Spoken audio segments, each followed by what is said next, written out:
for the beginning of her new series. She does have the Evernight series, which is like Vampire Boarding School, really awesome. Companion novel Balthazar, and then a novel called Fateful, which is Werewolves on the Titanic. What other information do you need? Why haven't you read it already?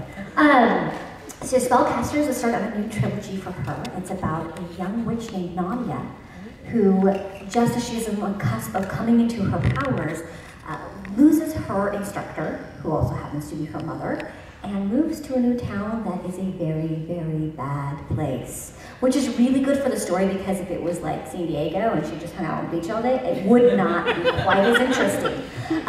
There's also a hot boy, which I'm really fond of. The concept of hot boys, also this hot boy in particular. So, yeah. So Claudia, Gray, and Spellcaster.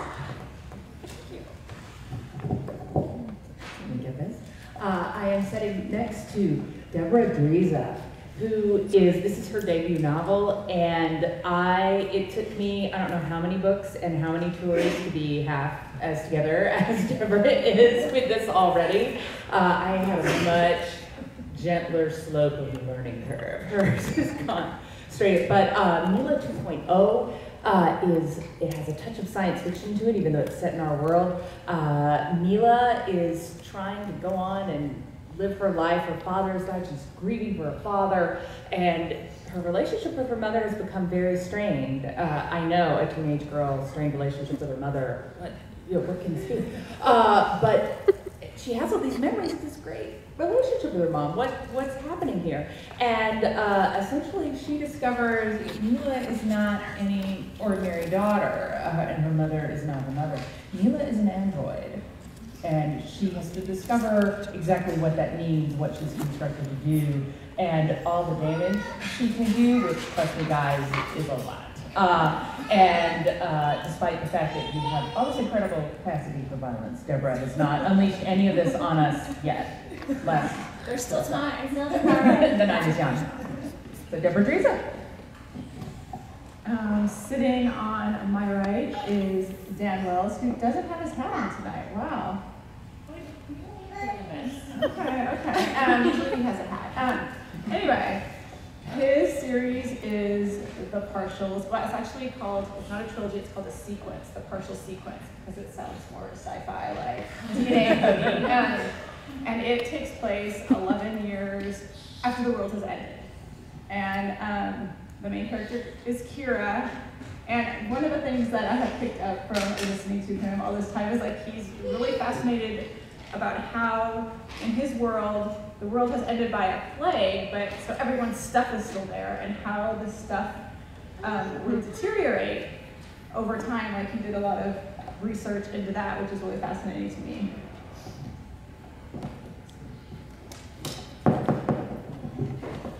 Been outsmarted by this microphone stand. All right, I get to introduce Lauren Oliver. How many of you are here to see Lauren? Be honest. Yeah, it was very kind of her to invite us along on her event today.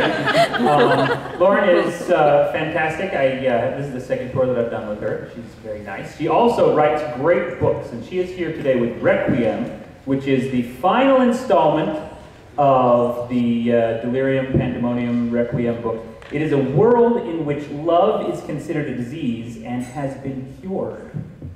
And of course that goes over really well with all the teenagers in the book. So the Requiem is where we see what happens, and we see where final choices are made, and what final horrible things happen to people you love. You couldn't make it not sound threatening. Is that all? Yeah. I'm really excited to introduce Kiersten White, who I guess I was excited. You go all the way around. Yeah, I know. I was excited at first because I thought I wouldn't have to introduce anybody, but no, I'm very excited to introduce Kiersten White, who's the author of the Paranormal Sea series, which I read years ago as a fellow Harper author, and I loved how charming and funny and fun the voice was. Mind Games is a different kind of fun, a very different kind of fun. It's a psychological thriller. I loved this book. It's very ambitious, and it really pulls it off. It's a story of two sisters, which I also love because I have a sister. And both sisters have different powers. They're imperfect powers, and they're just beginning to kind of understand the impact of them. One of them can see snippets that she's blind. she can see snippets of the future, and the other one has perfect instincts. So everything she at first believes, her gut instinct is always correct. And it's told from alternating points of view and not in chronological order, meaning that the whole thing is like a puzzle that you have to put together. It's awesome. It also features a kind of shady, weird school at which shady things are going on and a monolithic corporation with an evil agenda. So basically it is everything you need for a great book. And you should read it. Awesome. I just felt like you guys are probably bored about, talking about yourself, and you know everybody else in the room so well by now that would be a great way to start off things, and I'm glad we did it. So, first question is for Claudia. So Claudia's book, Spellcaster, is about a witch, as we've mentioned, and there's this really great system of magic in the book where when Nadia, the main character, has to cast a spell, she has to call up memories from her own life. And we've talked about that a lot on the tour, but we haven't talked about the actual spell book, the Book of Shadows, which is a really cool thing because it's kind of like a living, breathing entity in a way. And I was wondering if you could just kind of talk about how you came up with that and kind of what part it plays in the series. Okay, the Books of Shadows. One thing that's sort of important to me when I was writing this, and that I'm still trying to make very clear, is that I completely made up this system of witchcraft. It is not based on any historical ideas about witchcraft. It doesn't have anything to do with Wicca. None of this. I wanted to make it up from whole cloth, so I don't think it works. If you give it a try at home, results are not here. But the Book of Shadows is one term from historical witchcraft that I did use because it's just cool, first of all. And I liked the idea, which I think is mine, but basically every witch begins, when she begins learning the craft, which she begins at a very young age, she starts writing her spells in this book and doing the extra things that she learns and figures out for herself along the way. But as you keep going through life, the Book of Shadows begins to take on a little bit of power of its own. It begins to get a little bit of magic infused into it. And that was very fun to play with. Now, Nadia, the main character, she's 17. She's only been keeping her book for, about 10 years or so now. So her book does not yet have that kind of capacity. Unfortunately for her, the villain she is up against in the story has been around for about 400 years. And her Book of Shadows has essentially turned into another villain in the story, which is something I sort of hate as a writer and a writer of books and a lover of libraries. It's like, how did I end up with a book as a villain? That's not exactly what I meant to do, but this book, it is up to no good whatsoever. And there is one sequence in this where Nadia is very nearly taken down, and it is not by the villain, it's by the Book of Shadows. Very cool. All right, Dan, I have a two-parter for you. The first, and I know we've talked about names and how naming things is a little bit difficult, but I just love that Sam, out of all things that you can name him and give him a weird name, you just spelled Sam with 2 N's. So, where did that idea come from? You're not going to believe me. First of all, the names of the 3 main characters, I couldn't think of anything, so my editor just came up with it. Like Kira and Marcus and Sam. Okay, but Sam's a partial. They're artificial people. They're grown in a lab. I want his name to be weird. So, and this is what I did. You're not going to believe me, but this is where his name came from. This is why it has 2 M's in it. It's because he's named after Sam Malone from Cheers. He woke up, they're grown to be soldiers, and so he kind of grew in a vat, and then the time came and they dumped it out on the floor and started training him, and they gave him his little rucksack that said Sam M, with a dot on it. Sam Malone. He'd been alive for like 5 minutes. He didn't know what a last name was. He thought his name had 2 M's in it. So that's what his name came from. That is really great. I also had no idea you were a Cheers fan, and I like that about you. I went to Boston last year on another Dark Days tour, and the first place I went was the Cheers bar. Okay, so follow up to that. It's just what it's like to write from Sam's point of view, since Sam is a partial, and we get Sam's point of view in Fragments, which is awesome. It's split between Lena and Hana, and it goes back and forth between them. And Emotion with her. And I thought, well, that's weird. Why is she doing that? And why does she sound so disjointed? And then I was like, oh, well, you were a 16, 17-year-old girl and you had been forced to kill people, you probably wouldn't be very psychologically healthy, would you? That would mess you up, right? I mean, high school is hard enough if you don't have to additionally kill people, right? Maybe sometimes you want to, but you don't actually do it. Maybe it could have helped, actually, in moderation. Not encouraging it, but I'm saying consider it in moderation. Claudia recommended you do that. So, name her when you're talking to the police. So Fia came out from the very first page as just this very, very broken, intensely angry character. And I realized that made sense because if you had been forced to become this type of femme fatale, this type of person, without choosing it, it would destroy you inside. And so it was really interesting to write such an intense and such an angry character. If you read the Paranormal series, Effie's not a very angry person. She's very pink and very cheery and very funny. And honestly, I thought that was so interesting what you said about you need to challenge yourself constantly as a writer, because by the third book, writing in Evie's voice was no longer much of a challenge for me, to the point where I kind of resented having to go back into that voice. I tased her in a scene. It was passive aggressive. I laughed while I was doing it. Maybe I had more in common with Fia than I thought. And so it was very fun to then go and write this very dark, very angry, very intense, and very broken sort of point of view.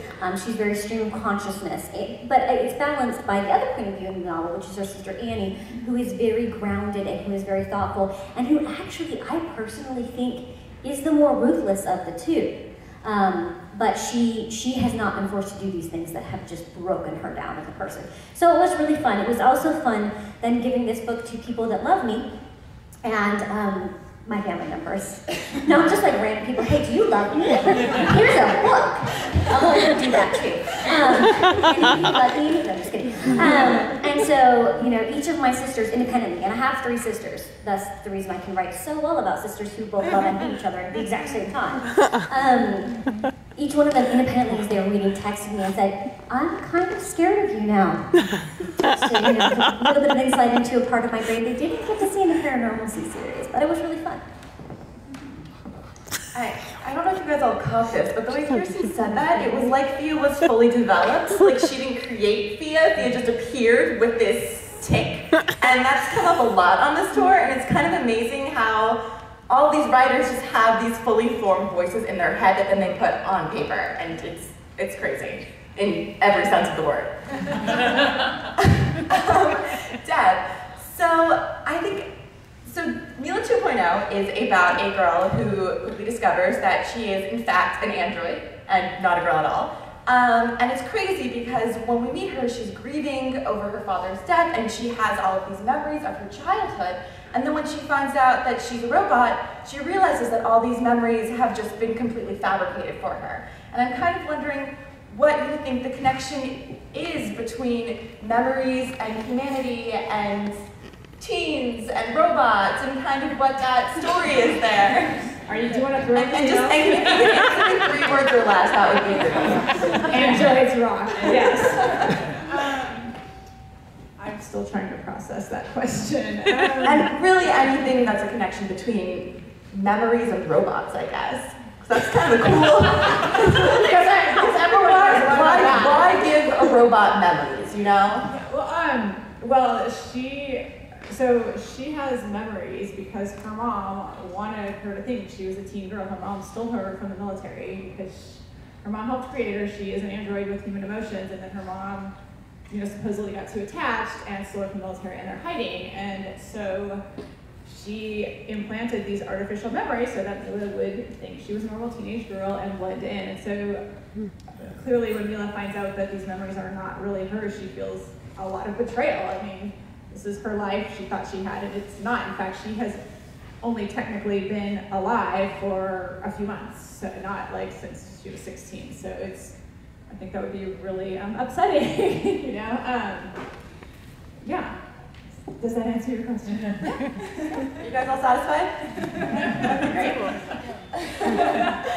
All right, this is for all of you. I'm wondering, what is something about being a writer, besides the like crazy hear voices in your head thing, that other people wouldn't necessarily expect? Like, what's something strange about your profession that you can tell people about at this event here? How long do we have? 3 words or less. I'm just kidding, not 3 words or less. Right? It means that at a certain point your character should be telling you what to do, not the other way around, and you feel like you're just following them. But this isn't that funny, but it's just, it would be funny if you were filming it. Often I find myself, like, if you're describing physicality, as particularly any kind of broader, but actually no, I was gonna say broader physical action, but I meant like even the way that people use hand gestures, I often find myself gesticulating out, you know, out loud. I mean, in the air while I'm doing something, like, you know, like trying to figure out how you, what's this motion or how you describe. And so, yeah, it's unfortunate to go to work at a coffee shop and you don't forget to stop doing it. And people look over and you're like,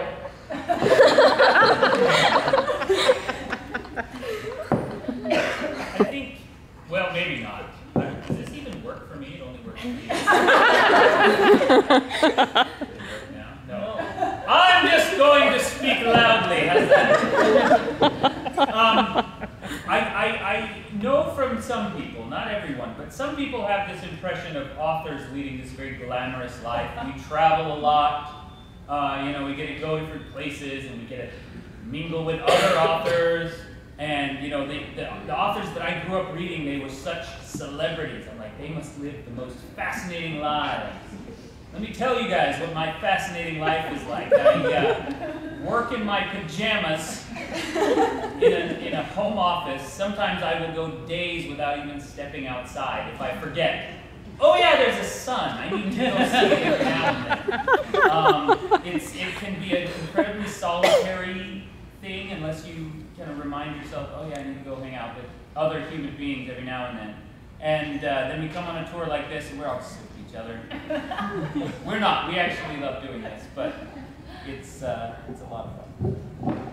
Yeah, there is a lot of lack of personal hygiene involved in writing. Like, seriously, there are many times when I'm like, oh wait, when did I wash my hair last? Because it doesn't really matter when you're in your house on your computer all the time. So yeah, building on that. Also the voices in the head, and I do the exact same thing at the Starbucks, like acting out the things, and people seem to know to give me a wide berth these days at the local coffee shop.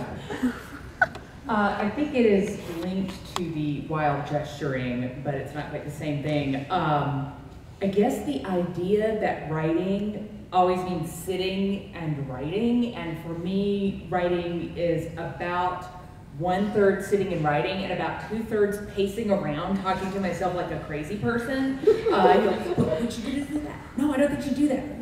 You know, going around and around sort of in circles, and it's really not something that you want witnessed all the time. You know, it's the sort of thing that could get used against you in the hearing later. But, you know, sometimes you just sort of get up and do that, not only because if you sit like this for too long, eventually you can sort of, you know, melt down in the computer chair, but also because, you know, sometimes I need to run it backward and forward in my head a few times, like go through that scene or that moment or something before I really know exactly how that's going to do. And then, of course, even when I sit down to write it, we have to do a few more times, but the pacing and insane muttering seem to be a key part of the process. So this is my kid's anecdote. I opened up one of my notebooks, and I just jot down notes for various stories, and I'm flipping through to find a blank page. And there's this page that does not have my writing. It has my 6-year-old son's writing. And it says, the main thing about being an author is at least trying to be a weirdo. I'm not sure what that says about his impression of my career. But I found the most surprising thing about being a writer, there are a lot of things that you can expect, but for me, when I read over a manuscript that I have written, for example, I recently edited a book that I wrote last February. I had not read it in nearly a year, and I had forgotten all of these things, and I would come to a line, and it would be one of the funny lines. I would just crack up, and then I'd be like, I'm the biggest dork in the world. I am sitting here laughing my head off over a funny line that I wrote. But I had no idea, like I cannot remember how I came up with it. I could not, if somebody said you need to rewrite this scene without reading it again, it would not have had that joke, it would not have had the same theme. So there's almost this sense of, I don't know how this came out of me, but I'm really glad that it did. Probably similar to the stuff I have with my kids. I don't know how it came out of me, but I'm really glad it did. I do actually understand the process. I'm currently engaged in it. But yeah, it's a very similar thing to where like it's something that you created, but it almost goes beyond what you ever thought that it could be, which is really fun and unusual. And you know, beyond that, I think we all have the at least trying to be a weirdo thing nailed. We're doing good. I think that's one of the great things of being an author. It's an author perk. You get like a license for weirdness. You know, you do these weird things and people are like, what? I'm an author. Oh, okay. All right, Dan. I really want to talk about what you mentioned today at lunch about how partials and fragments and sequence is about people using other people or things using things. That just seemed like a really cool idea to me, and I was wondering if you could delve into that a little bit further. Yeah, You could probably use Deb's microphone. She's nice and shares. I couldn't figure it out. I'm kind of a moron. I don't have to know how mics work, I'm an artist. I did not put a theme into the book on purpose, and I think that that doesn't always work if you try, you know, to be deep with your meetings or anything. But upon finishing the book and looking back at it, I'm like, oh, this book is totally about using each other. I mean, that's what every other character is doing. That's what the society is doing. The partials, the artificial people, were created to win a war that we didn't want to fight. Humans die all the time in wars, so hey, let's make some fake humans and let them go fight, and if they die, we won't care because they're not real. And you know, that whole kind of thing, and how that attitude is what sparked the partials to rebel, which is what ended the world. And now we're replaying the same cycles over again after the world has ended. There's a character in there named Afa, who shows up in the second book, and he's one of my very favorites. He's an incredibly brilliant computer programmer, archivist guy, but he is also, thanks to pre-existing mental conditions and being alone for 11 years, he literally thought he was the only human being left, basically a very low-functioning autism guy. And the other characters, while they don't realize it, they're using him. They need him, they need his computer skills. And so Kira, the main character, you know, she has very high ideals. I'm going to save the world, I'm going to help people, I'm going to cure these diseases, I'm going to unite the different species, and I'm going to use you to do it. And, you know, that is harmful to him, you know, physically. He gets hurt. And she feels really bad because they throw it back in her face. You know, you're just doing the same thing that everyone else has been doing. There's another thing that happens, my favorite chapter in the whole book, and I can't tell you what it is, but Kira in her travels meets another guy with his own plan of how to save the world. And again, it involves using somebody to do something that they don't really want to do. And that's kind of one of the big mystery reveals of the book is, oh, what's this guy's horrible plan? And how is he using somebody? And that's what everyone in the book is doing. And it really gave me a chance, you know, once I got into the revision and I got to go back and kind of polish the book and refine it and hone it so it was saying the right things. I've heard people say, I've heard it put that your first draft is for what you want to say, but your final draft is for how you want to say it. And so once I figured out what the book was saying, I'm like, oh, well, now I know, I'm going to make sure I'm saying it right, and kind of refined that theme down so it comes out more. And it's really a chance for me to explore, this is how we use each other, this is why sometimes it's terrible, and sometimes, even though it's terrible, we have to do it anyway. Claudia, there's this really great scene in Spellcaster where Nadia has to jump into the sound and get a chest, and it's pretty crazy. And I was wondering if you could just talk a little bit about that and what happens and your inspiration for that? Oh gosh, that is really difficult to kind of talk about away from the rest of the book, but Hold on, I gotta think about this for a minute. Hold on, just play some hold music in your head. Dun, dun, dun. You know, when you have witchcraft, one thing that is important, I mean, it's an incredibly powerful thing. And even though Nadia is a young witch and she's only just really coming into her power, still she can do all these amazing things that you and I cannot do, that I think we really wish we probably could do. But at the same time, I wanted to make it clear that a lot of the limits and dangers of the real world are still very much with her. There's no guarantee that her witchcraft is going to be able to get her out of every single situation, whether that is some kind of magical danger or just a very physical, literal problem.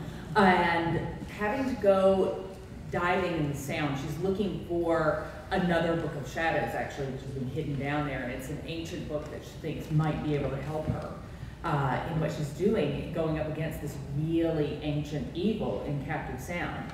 And you know, I wanted it to be at the same time this great big magical adventure, you know, with the forces of magic at work, but I also wanted to have very real physical dangers, you know, just the coldness of this water because it's October in New England, and the rocks and the waves, and that is all playing a part too. And of course, Mateo, who is the love interest in this book, he's this guy who, nobody in this small town, they're all very wary of him because there's this sort of family legend, basically all these different people in his family throughout the generations going way, way back. They've all gone mad, and you know, sort of violently mad, and everybody sort of thinks like, oh, he's a ticking time bomb. And one of the things he discovers very quickly in his book, you know, the jokes about the family curse, like that's not a joke. That is a curse. He actually has this problem. And you know, one of the things is, of course, in this book, because once he learns this, he's obviously, that would not make you think, oh yay, magic, what a great thing that is. It would make you think, I don't have anything to do with any of this. So I needed to have an adventure for Nadia and Mateo to go on together that was going to force them to build some trust, because there are some natural reasons for them to be a little bit wary of each other. Love it. All right, Kiersten, so there's a lot to keep track of in it. And I'm wondering why you thought that that was the best way to tell Annie and Fia's story. I just want to make it way more difficult on my readers. I just want to punish people, basically. I'm a sadist. No, don't put that on Twitter.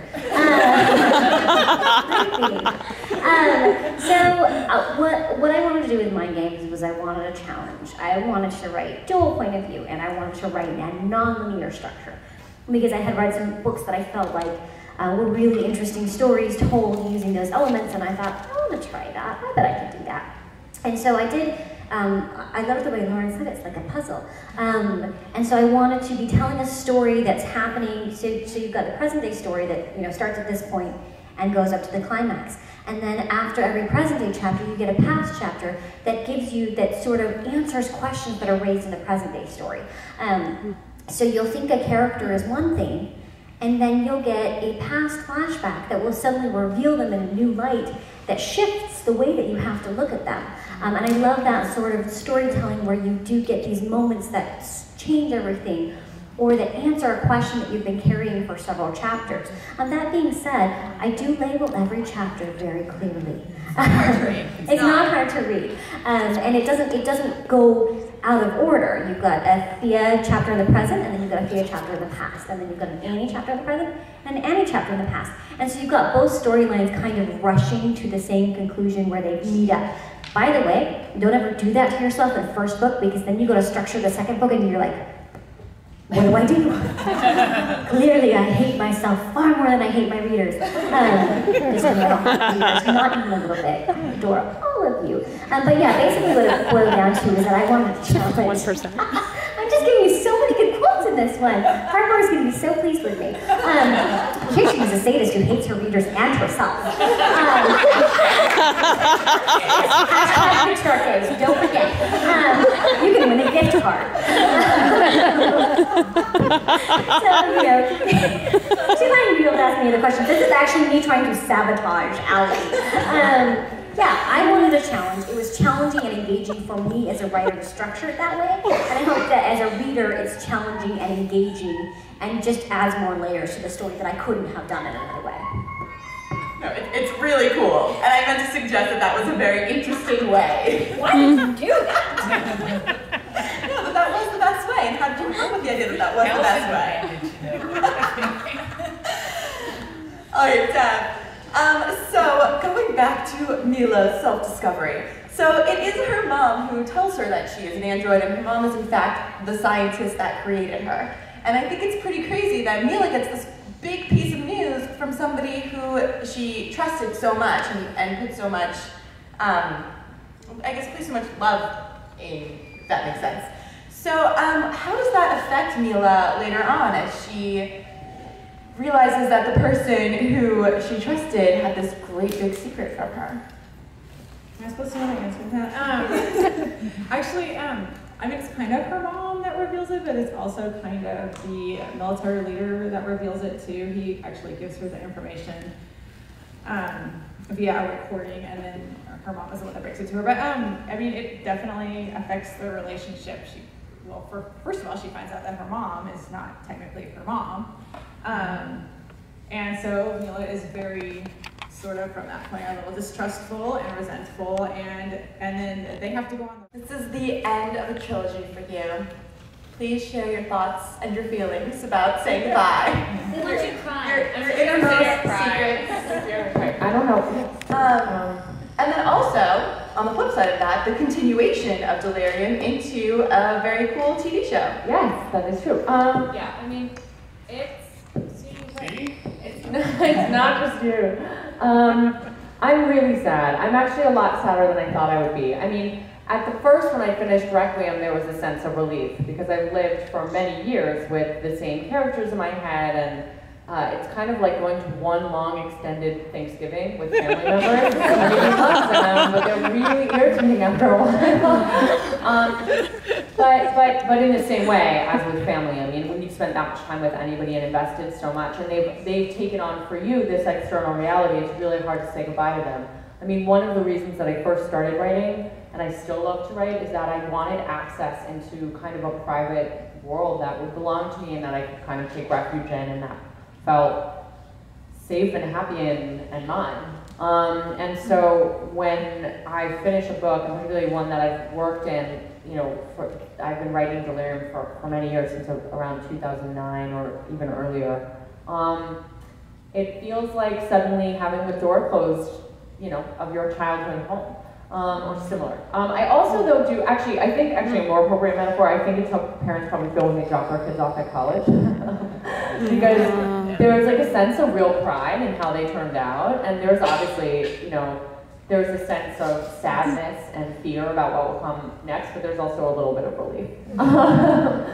But yes, I'm really thrilled that Delirium is right now, they're filming, starting on March 12th, they're filming the pilot for the TV show starring Emma Roberts and two Adora cutie boys as Julian and Alex. And I'm really excited about it because the TV series gives them a lot more room to play. I mean, hopefully if it makes it to air this fall, you're looking at least 22 episodes, hopefully more than one season, which would be, 44 episodes or whatever. That's a lot of space to keep living in the Delirium world, and then I get to experience it as a fan, which I'm excited about.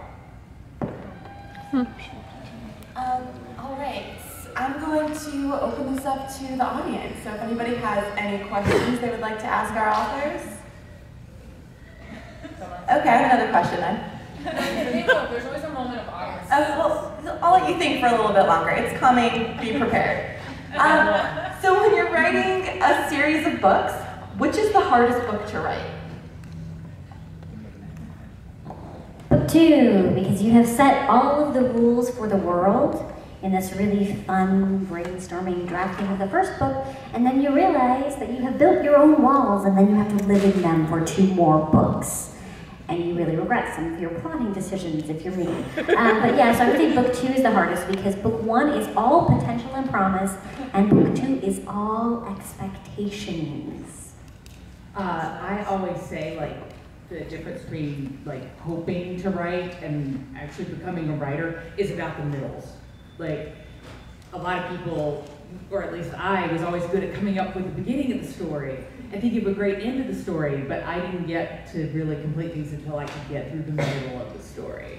And I think that is also definitely true with series, particularly, I mean, if you have 5 books, 4 books, whatever, it's the middle where you're going to have to work with what's already been created, and yet you're not able to provide the final resolution, which you think is going to have the biggest emotional payoff, but at the same time, that book has to be emotionally satisfying. Right. It has to have its own weight in its own place in the story. Now, all that said, I actually just finished the 2nd book in the Spellcaster trilogy, which is called Steadfast, and because it was not that hard. It was actually really easy, so now I'm slightly scared. I'm like, well, what is the finale going to do? Maybe all the problems are just waiting, lying in wait, and they're going to spring out and get me in the finale.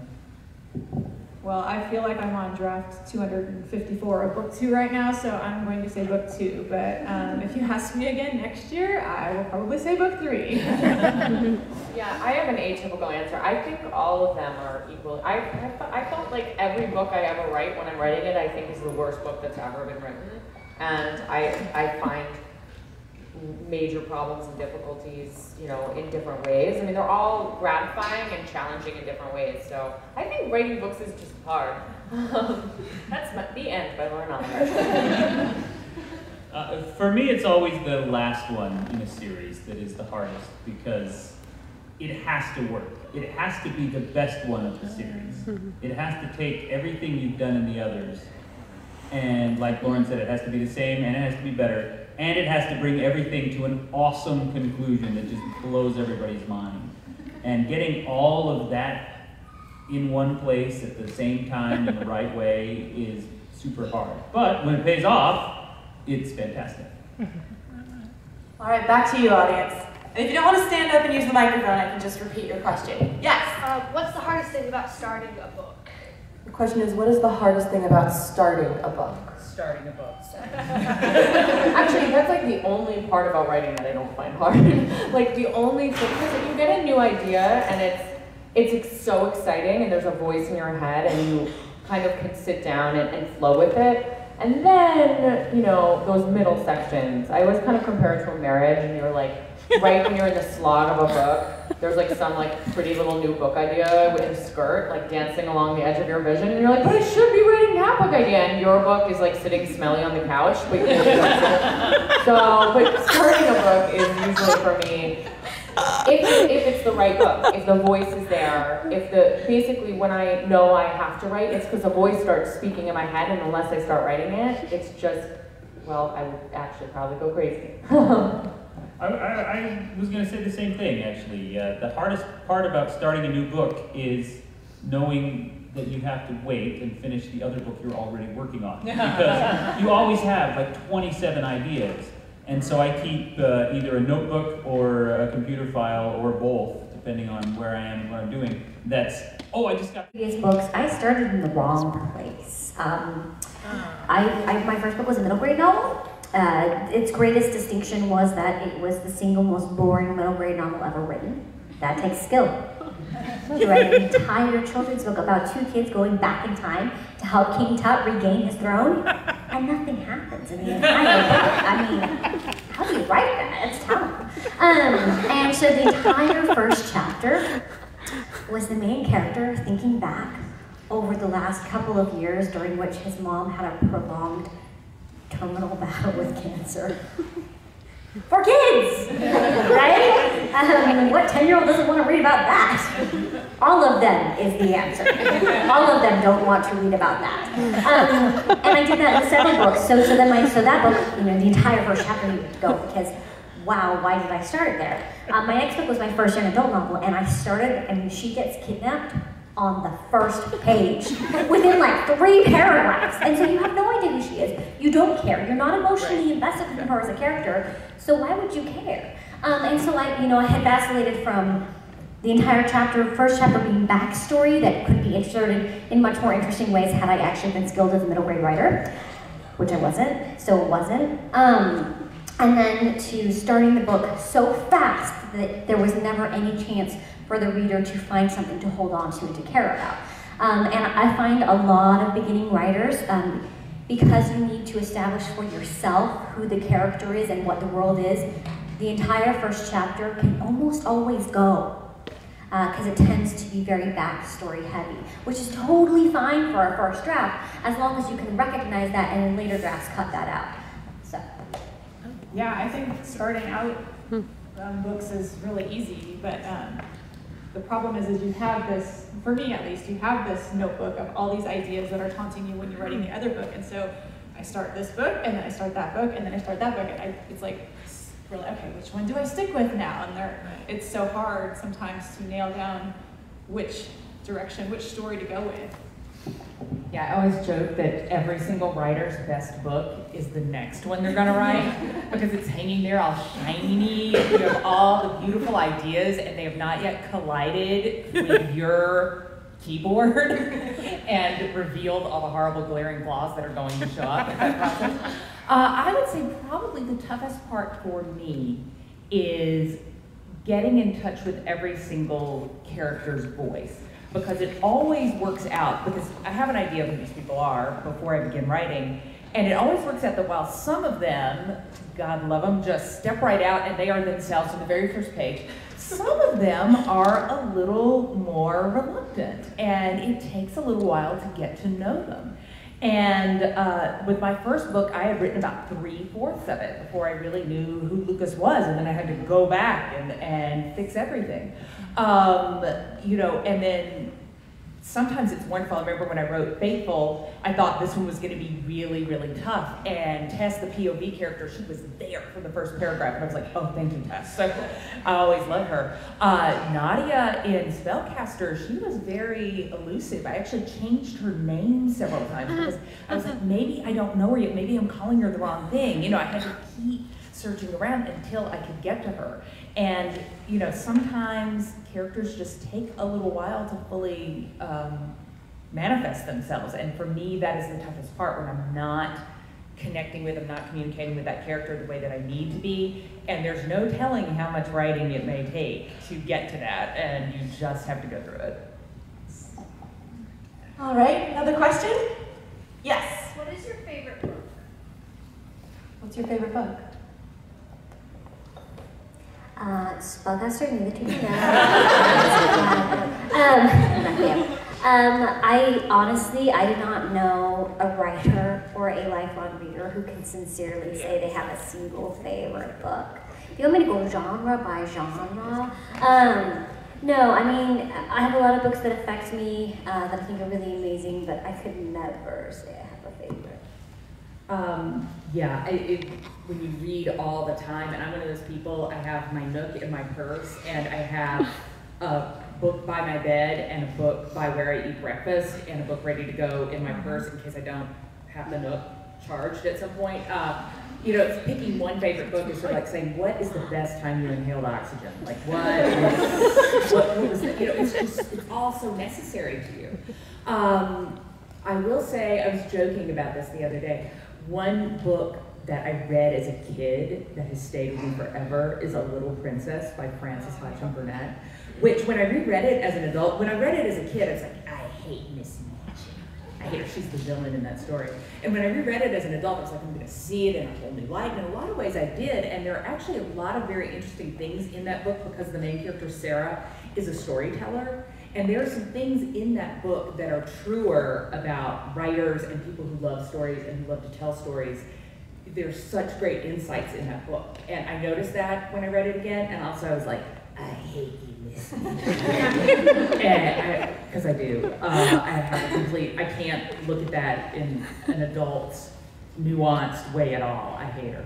And the dramatic payoff in that book is so incredibly melodramatic, and I am still waiting to write or read anything that provides as much satisfaction to me as the ending of that did. Yeah, I mean, same here. It's pretty impossible to name a favorite book. A couple of my favorite books growing up were A Wrinkle in Time, which I guess was one of mine, which is a sci-fi. It was so awesome, and I liked a lot of animal stories. The Black Stallion series, you know, stuff like that. And I guess one of the books I read as an adult that just really carried a big emotional punch for me was Brideshead Revisited. I think I loved it because it was so dark and emotional, but yet there was so much humor in it too, and I just love the blending of those two things, and that's something that I really look for. I'm going to try this one again, and I can't even pick it up now. I'm the most microphone inept person ever. But it's working. Okay, that's Weak Sauce. I totally have a favorite book. It's Dune by Frank Herbert. My favorite book ever in the history of the world. It may be surpassed at some point. I don't claim that it will always be my favorite, but right now, yeah, it is and has been for like 15 years. Yeah, it is such a wonderfully constructed book, an unbelievably imaginative book. And I've read that more times than any other book I can think of, which is saying a lot because I read a lot of books. But anyway, Dune by Frank Herbert. Now, I tried to read the rest of the series. I didn't like any of the other books in the series. I know that makes me a bad sci-fi fan, I'm sorry, but there you go. Well, unfortunately, I'm going to fall under the category of weak sauce and scathing criticism. But yeah, I can't pick a favorite book. I will list quickly a few of my favorite authors, but I'm constantly reading and I'm constantly discovering new books and new authors that kind of blow my mind. But some of my favorite authors are Roald Dahl, Madeline L'Engle, and Jeffrey Eugenides, Ian McEwan, and Gabriel Garcia Marquez, and Agatha Christie. I've read like every single Agatha Christie book multiple times. In fact, I decided, like cognitively, and I announced to my sister about a year and a half ago, I was like, I've decided to get really creepily obsessed with Agatha Christie. Like, I'm not sure people usually just decide that consciously, but I've decided to become creepily obsessed with Agatha Christie. Yes. Some authors, like Agatha Christie, talked about how they hated Perot. Has there ever been a character that you guys wrote that you hated and couldn't stand writing them? Can you re-say that? Yeah. The question is, have you ever written a character that you decided you disliked? Well, I mean, I've written characters that I think are, abhorrent in one way or another. I'm actually really curious about that. Agatha Christie did hate her like main character in many of her detective series. Maybe that was just exhaustion. I think that happened to Arthur Conan Doyle. Yeah. Too. Yeah, he tried to kill Sherlock Holmes like several times. Okay. But I've never written a character I was like I got sick of writing. I've written characters that I think are disgusting and abhorrent, but there's something about them that I enjoyed writing, and there was something about them that I connected to. I've never kind of gotten to a point of sheer exhaustion with a character where I really haven't enjoyed writing them. I'm sure they would at that point just come to an immediate fiery end, even if it was not that kind of book. You know, I'd be in the middle of writing one of my middle grades, suddenly the main character would explode. I agree. I suspect that a lot of every author I can think of who hates their character is one of these big, long series characters like Poirot or Sherlock Holmes or something like that. It's that just, it's like, now the guy that played Ben Kenobi in the Star Wars movies, Alec Guinness, he hated that role because it became his defining role, and he didn't want to be pigeonholed like that. Right. That's the same reason that Doyle tried to kill Sherlock Holmes, because he didn't want to be the Sherlock Holmes guy. He wanted to be a really good author with lots of different books, and you should read them all. So I desperately hope to one day be famous and successful enough to hate one of my characters that much. I'm just going to do the what Dan said. Yeah, your whole great ambition is to get to the point where you could have a series that had run for that long. But no, again, like Lauren said, the ones that I hate, I enjoy hating. Yeah. They've been designed for hatred, and also a lot of times I end up sort of sympathizing with them a little bit in the end anyway. So yeah, not too much hate for any character. Yeah, I think I enjoy writing my characters of dubious intent more than anyone else. And I loved your villain. She's my favorite character. I kind of have a crush on her. She's hot. She is. She's crazy hot. And I think what it boils down to is, especially bringing Sir Arthur Conan Doyle back as an example, there was no challenge in writing Sherlock Holmes stories, because when you create a character who can solve anything and is smarter than everyone, except Minecraft, how is that a challenge to write the story? And he had a harder and harder time justifying why it would take an entire story for it to be solved. Like, if you notice, Sherlock leaves for most of the stories. He's just sort of gone, and then he comes back in after everything's happened. He's like, oh, what was this all along? You know. And so it was not an interesting form for Conan Doyle to work with anymore. And that is, you know, people will ask me like, oh, well, you're gonna continue the Paranormalcy trilogy. You should write more books. You could tell more stories in that world. And I probably could, but it's not interesting to me as a storyteller because there is no challenge there anymore. The challenge that I wanted to do, I wanted to write a paranormal romance series that was also funny, because if your boyfriend is a vampire who sparkles in the sunshine, that's funny. I mean, right? I just felt like there was all this untapped potential for humor. But once I had met that personal challenge to try and write both a good paranormal romance that also did not take itself seriously, which I hope I succeeded. I met that challenge. No, it's not. You know, you can let me know if I didn't. Actually, please don't. You know, once it ceases to be challenging, it ceases to be interesting. And I don't think I could be the type of person who wrote the same character or the same series until the end of time, because I would get tired of it. Great. Yes. Could you say something about your writing habits? And how long it takes to write a novel, and how you deal with doldrums? We're supposed to have writing habits or schedule. The question is a three-parter. It's generally... Non-habits? Sorry? Non-habits? No. Your writing habits / non-habits, how you deal with writer's block, and how long it takes you to write a book. I'll go first, so if they want to yell at me, they can. So, I wrote the first draft of Mind Games in 9 days. Whoops.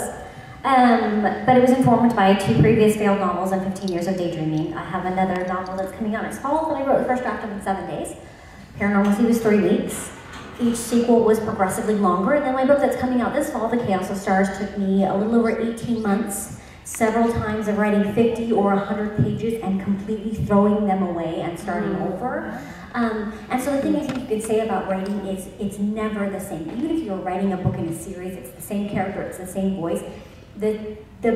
For me at least, it never happens the same way.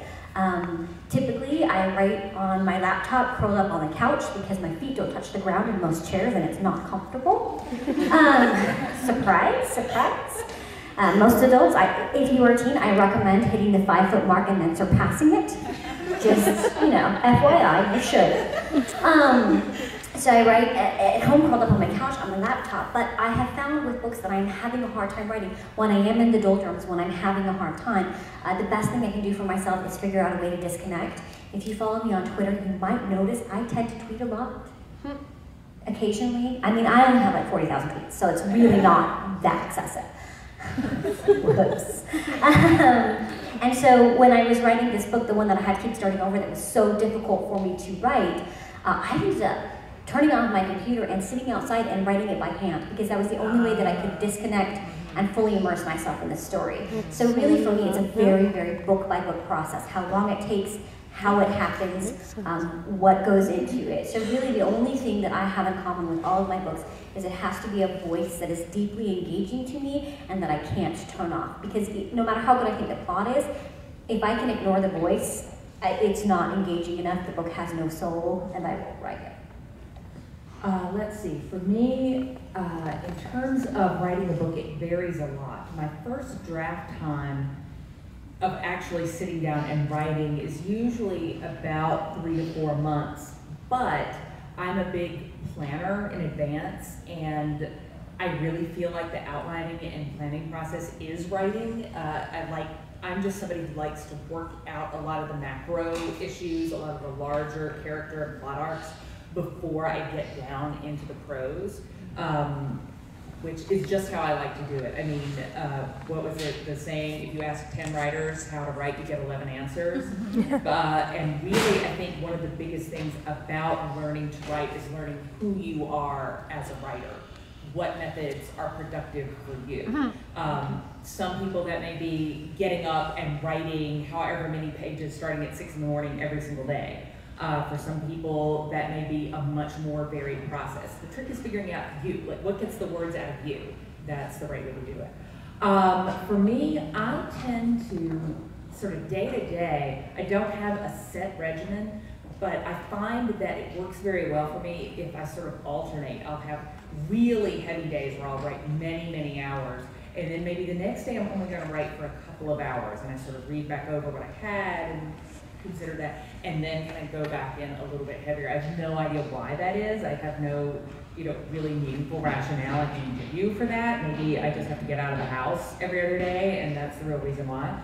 But that tends to be what works for me.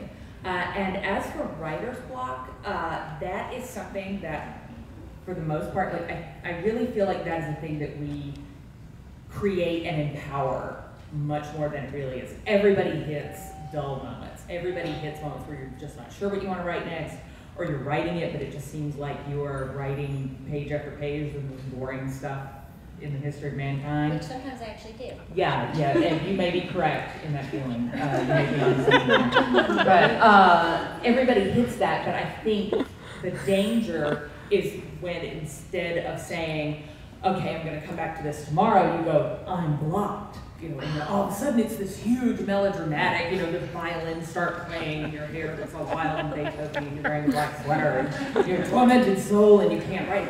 And then if you believe that, you can go on for weeks and months and years of believing that. And I think you just can never, ever allow yourself to believe that. It's like, okay, you have an off day, you come back in tomorrow, and you just keep coming back in tomorrow.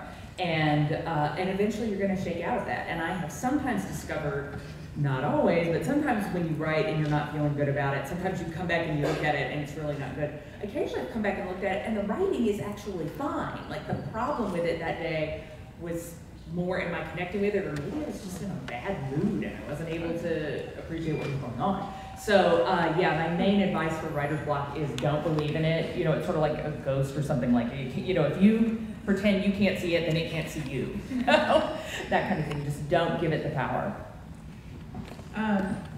Except for my husband, I'm probably the most disorganized person I know. So I really don't have a schedule per se. It changes daily, weekly.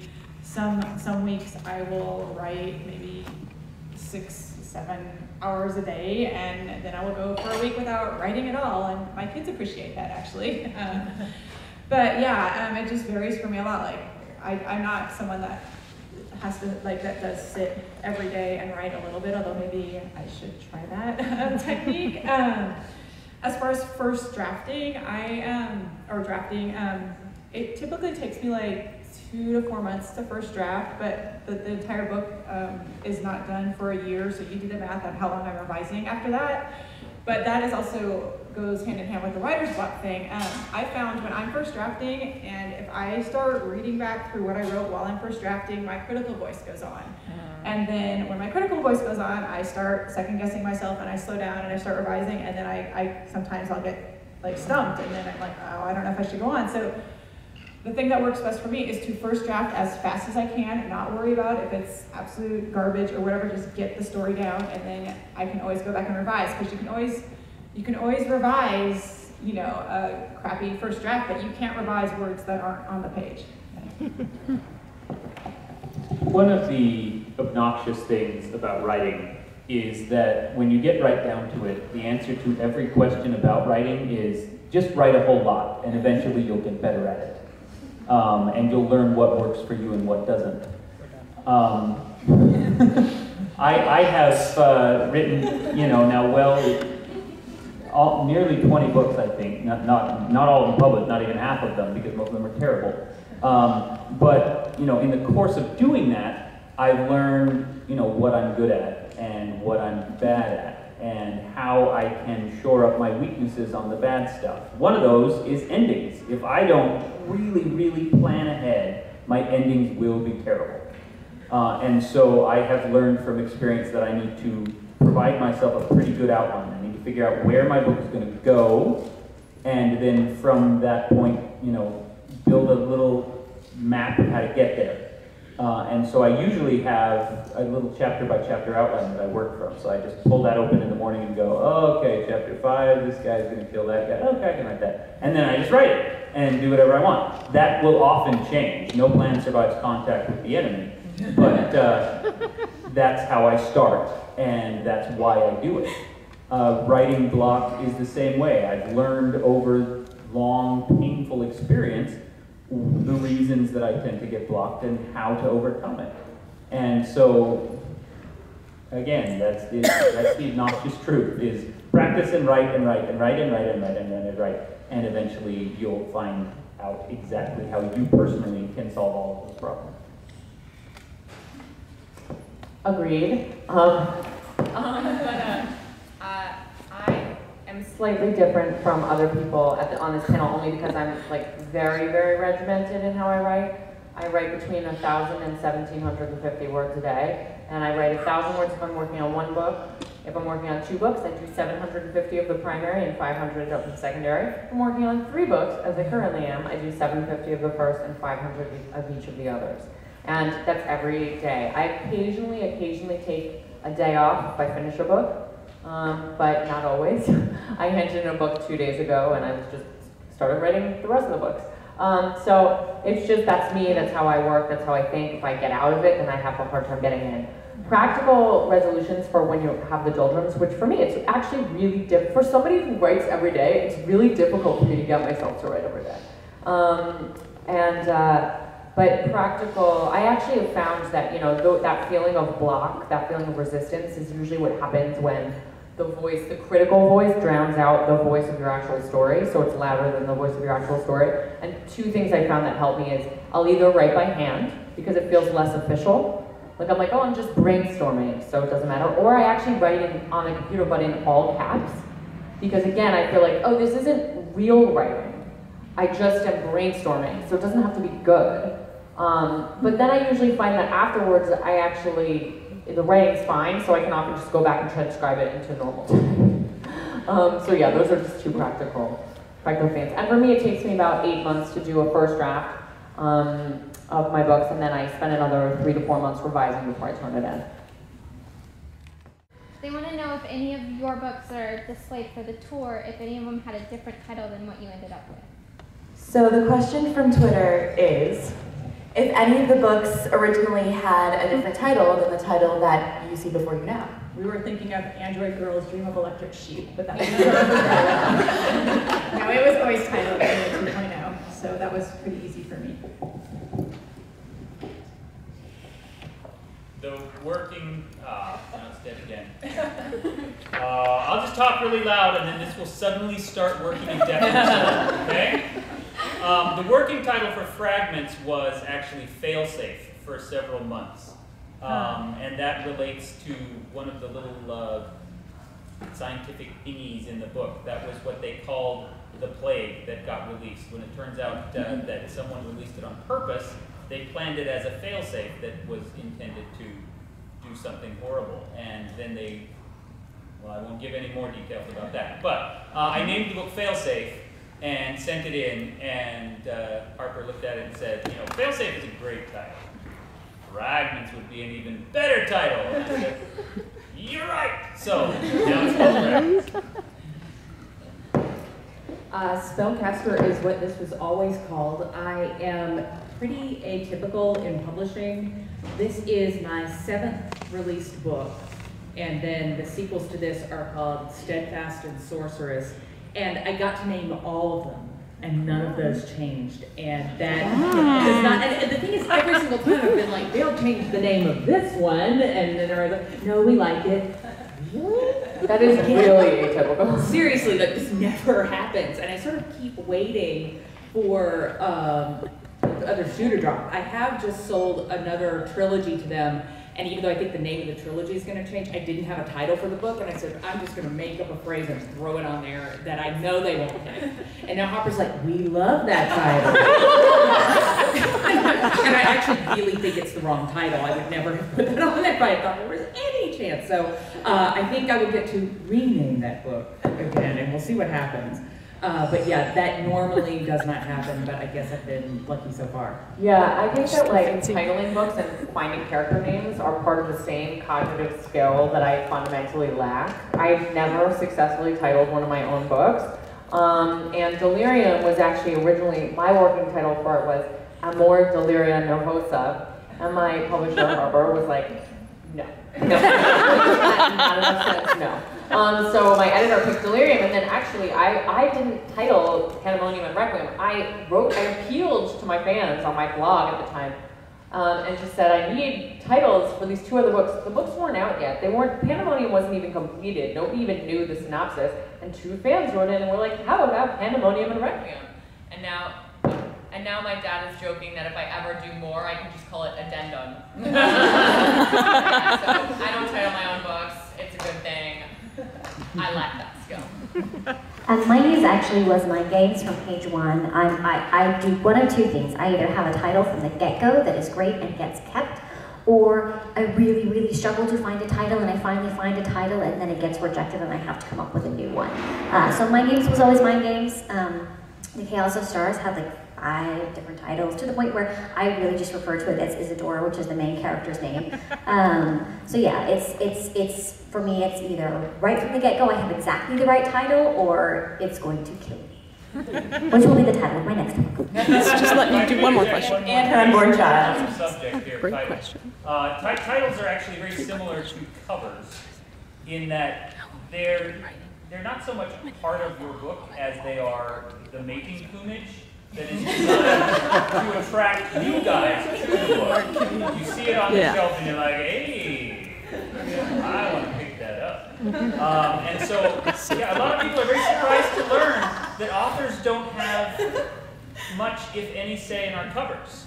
And that's actually not surprising at all when you think about it, because we're writers, we're not graphic designers. And so the salespeople will say, we know this industry, we know how to sell this book, and we know that this cover and this title is going to be the best thing. There is one thing that I did get to do with this cover, which is the first input I've ever had on any of my covers whatsoever. But originally, as you can see, she's doing this and she has this flame. Originally it was her, and hold this for me, she had her hands up like this. And I literally wrote back and said, okay, do we feel like this is maybe just a little bit like mine? What are we going to do with the rest of the series? Like, we see her climb out of the invisible box. With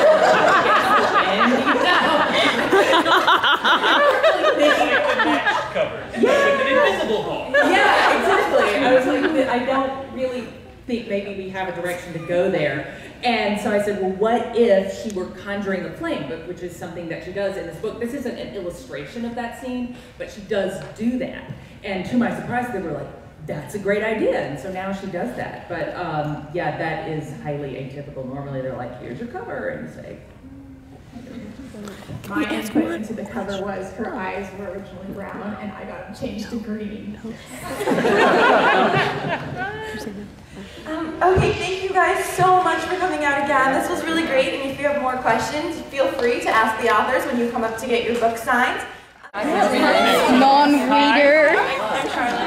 Nice to meet you, Charlotte. So I have to warn you about before I fall, she starts off very mean, but she gets better, so power through it. Don't throw down your book in aggravation. I can't. Oh, really? Hold on, when I finish signing these, I'll look up for a picture. Okay. Or do you want to jump in quickly?